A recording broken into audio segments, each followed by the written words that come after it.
Сәлеметсіздер ме? Мен 6 сынып оқушысы Құсайынов Әлқуат. Сіздерге қалай қалдықтарға жаңа өмір сыйлау керек екенін көрсететін боламын.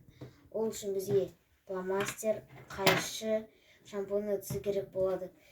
Мен фломастермен шампунь ыдысын сызып аламын.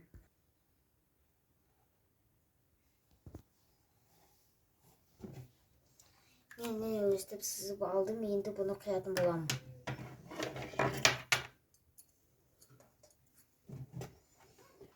Міне қиып алдым, енді осы жерін оятын боламын. Міне мен осындай ойық жасап алдым, енді түбінен тағы бір ойық жасайтын боламын.